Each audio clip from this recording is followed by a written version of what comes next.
Page 1 for the practice test. In a power function, the variable is in the exponent. That would be false. That is untrue.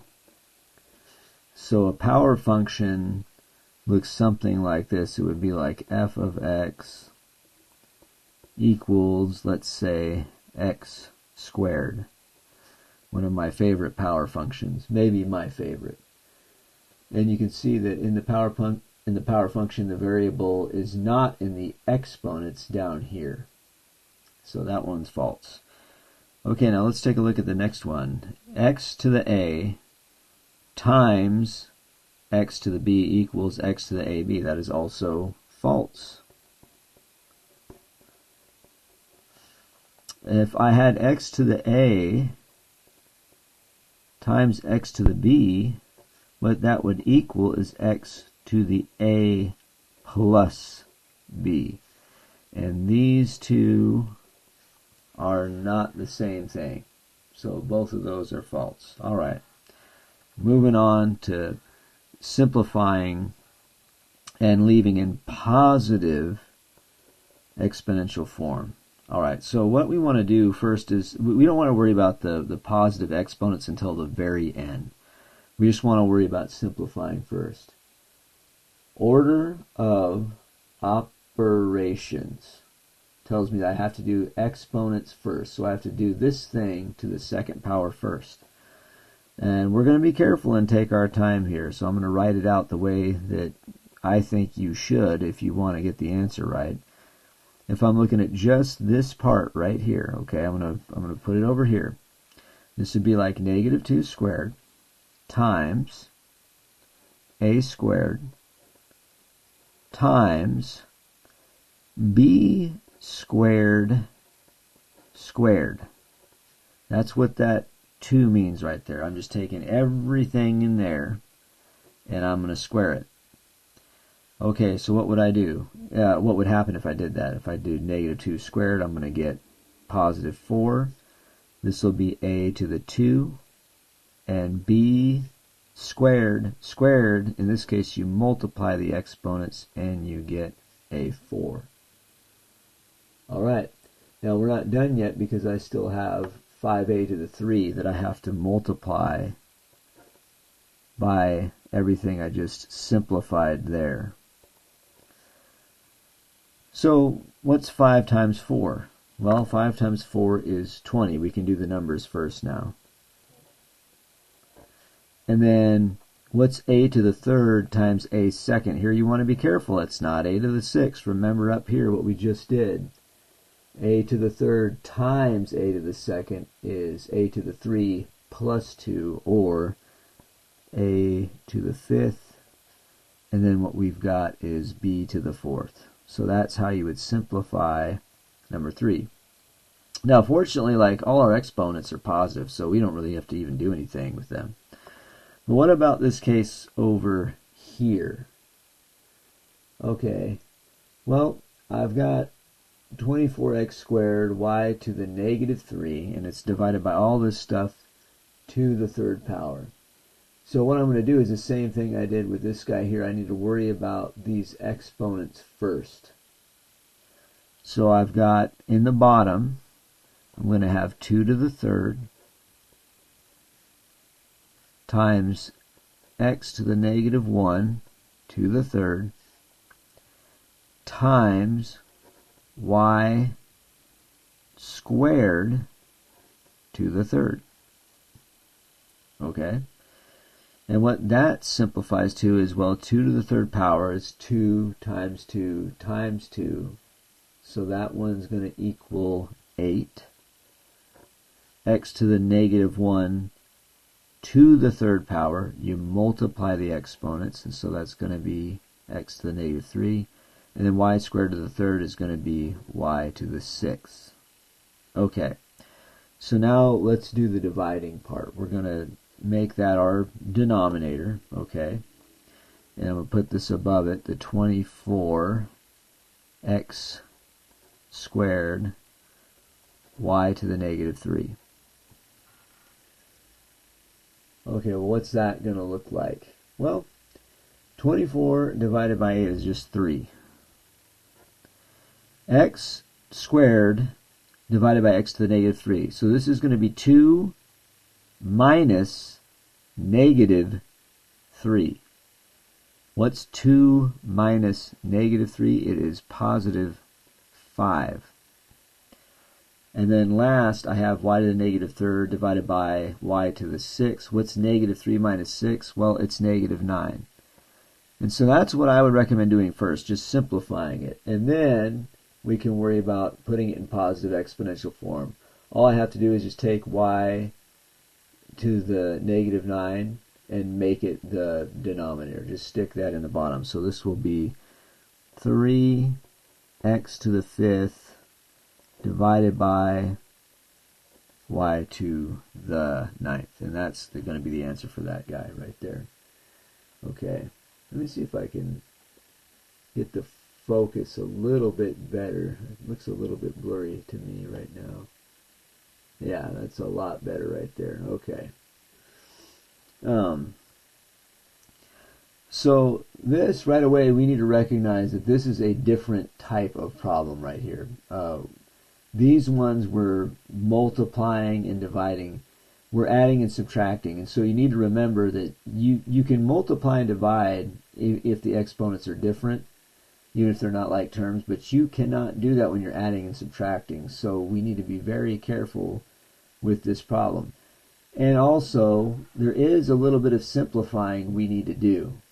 Okay, so there's nothing we need to do to simplify that first term there. That's just going to be 3m to the third, n to the third. There's nothing you can do about that.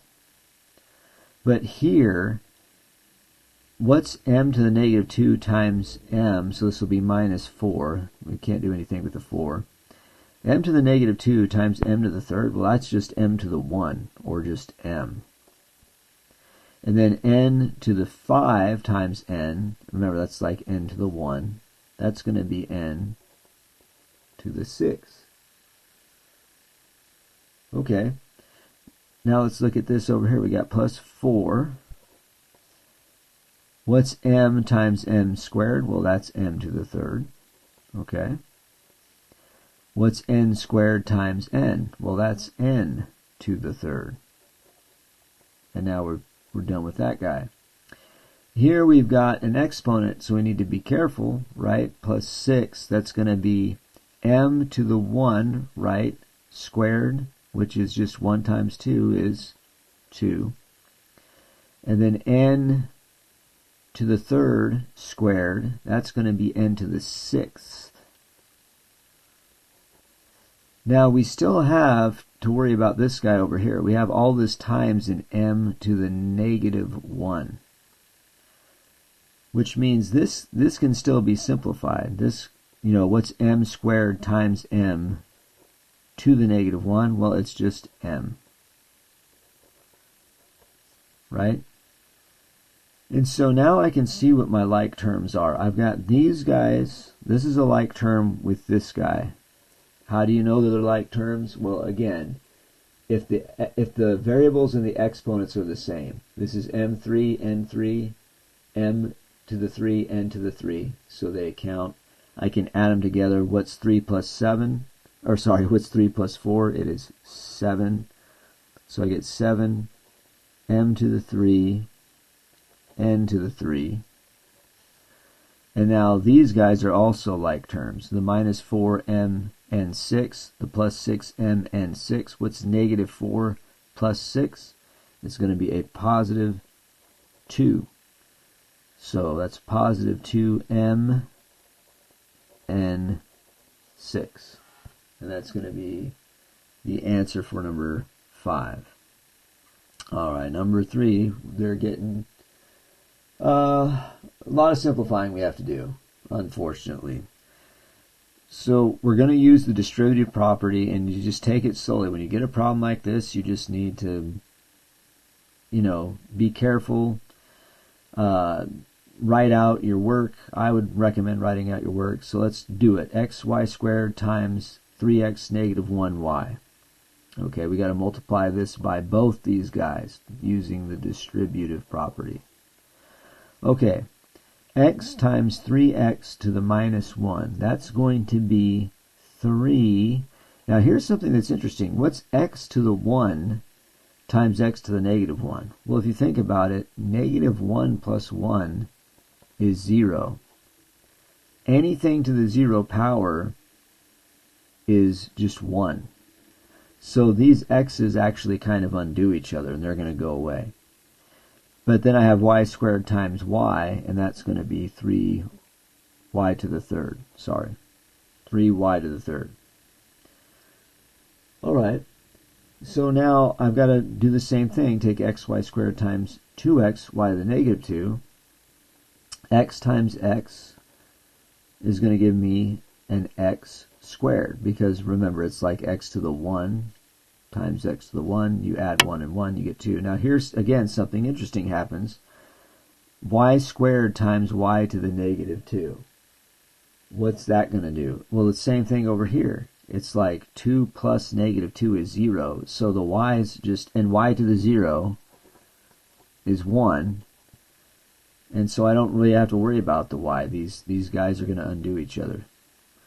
Okay, well, let's move on to this side now. Here we have to distribute again, and the thing that most students miss is you have to worry about this minus sign. You have to take that into account. Okay, so this is going to be a negative x squared y to the negative 2 times 2y squared. Well, there's no x's here, so the x is just going to stay the same. So we're going to get minus 2x squared. Y to the negative 2 times y squared. We just did that for this guy over here. It equals 1, right? And y to the, sorry, it equals 0, and y to the 0 is 1. Y to the negative 2 times y squared is y to the 0, and that's 1, so the y's, they pretty much go away. Now I have to multiply, we have to distribute, so we have to multiply by this term over here as well. So we got negative x squared times x to the negative 2. Once again, you've got 2 plus a negative 2. What is that? That is 0. X to the 0 is 1, so the x's pretty much go away. And then we've got, remember, negative y to the negative 2 times y to the 5th. And so that's going to be a minus y to the third. Now, so we're done with all the simplifying there. So what's interesting is these guys are like terms right here. And they're identical, so they're going to cancel each other out. They're going to undo each other. And now we just have 3y cubed minus 1y cubed, right? And that's going to be 2y cubed. All right, just a couple more problems to go on page 1. We're got it, scientific notation, 3.2 times 1.6, and this is 10 to the 12, 10 to the negative 4. Okay, so what we want to do first is divide the two numbers out in front, because again, when you're dividing, the exponents don't have to be the same. That's the beauty of that. So we do 3.2 divided by 1.6. And if you do that, you're actually going to get the number 2. So that's what we got, 2. Don't really have to do anything with that. Then we have 10 to the 12th divided by 10 to the negative 4th. Okay, we're dividing, so that means we're subtracting. What is 12 minus negative 4? The answer is 16. So this will be 2 times 10 to the 16th, or 2.0 times 10 to the 16th. And then we're done with that. We don't have to do anything else. Last problem on page 1. Here you have to be careful because, okay, this is a subtraction problem. For subtraction problems, the exponents do have to be the same, so we have to modify this. And what I'm going to do is I'm going to modify this one here by dropping that 11 down to a 10. And hopefully you remember, if you want the exponent to go down, you move the decimal to the right. So I will change this to 18 times 10 to the 10th, like that. And now I'm going to subtract from that 9.2 times 10 to the 10th. So what is 18 minus 9.2? And if you do your math, I think with this, well, we can go ahead and do this. I mean, there's no shame in trying to do a little old school subtraction, right? Like you would borrow from here, this would become a 10, there's an 8. Then we'd have to borrow from here, 17 minus 9 is 8, so we get 8.8. So this is just going to be 8.8 times, 10 to the 10th. And there is page 1 of the practice test.